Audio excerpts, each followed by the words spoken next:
మధుశాల movie Telugu హెవ్యూ Hanuman fame ప్రముఖ నటి వరలక్ష్మి శరత్ కుమార్ ప్రధాన పాత్రలో నటించిన చిత్రం మధుశాల.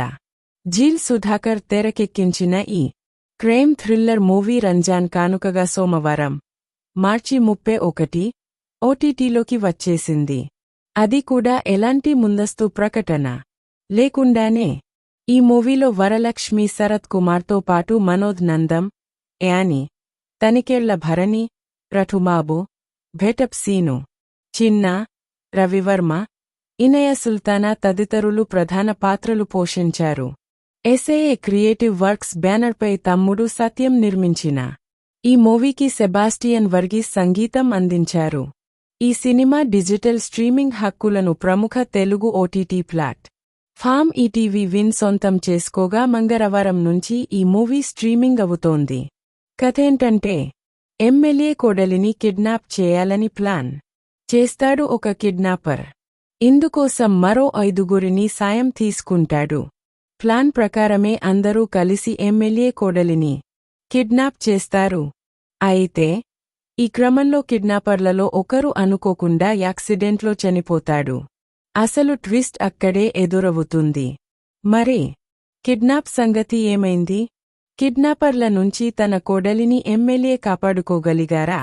ఈ క్రమంలో ఎమ్మెల్యేకు, కిడ్నాపర్లకు ఎదురైన పరిస్థితులేంటి అన్నది తెలుసుకోవాలంటే మధుశాల సినిమా చూడాల్సిందే.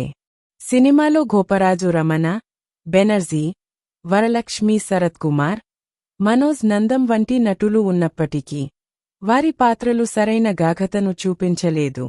ముఖ్యంగా మధురవాణి పాత్ర బలహీనంగా మలిచారు. విలన్ పాత్రలో కొత్తదనం లేదు. రఠుబాబు, తనికెళ్ల భరణి పాత్రలను పూర్తిగా కామెడీ కోణంలో చూపించడం ఆ పాత్రల సీరియస్నెస్ను తగ్గించింది. హీరో పాత్రలో మనోజ్ నందం యావరేజ్గా చేసుకున్నాడు.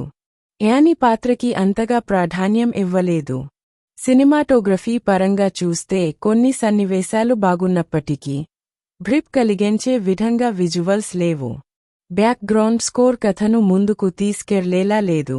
ఎడిటింగ్ పరంగా కథ మెల్లగా నడిచినట్టు అనిపిస్తుంది.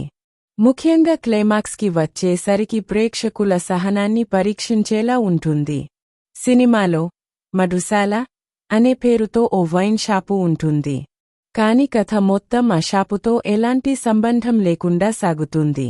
టైటిల్ ప్రాముఖ్యత లేకుండా వదిలేయడం సినిమాపై సీరియస్గా పనిచేయలేదనే అభిప్రాయాన్ని కలిగిస్తోంది.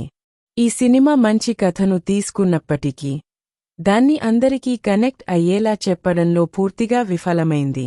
పాత్రలు బలంగా లేకపోవడం, కథనం అర్ధరహితం కావడం సినిమాను నిస్సత్తువగా మార్చాయి. చిన్న సినిమాలు పెద్ద విజయాలను సాధిస్తున్న ఈ రోజుల్లో కంటెంట్ ఉన్నప్పుడే ప్రేక్షకులు సినిమా చూడటానికి ముందుకు వస్తారు. కాని మధుశాల ఆ స్థాయిలో నిలబడలేకపోయింది.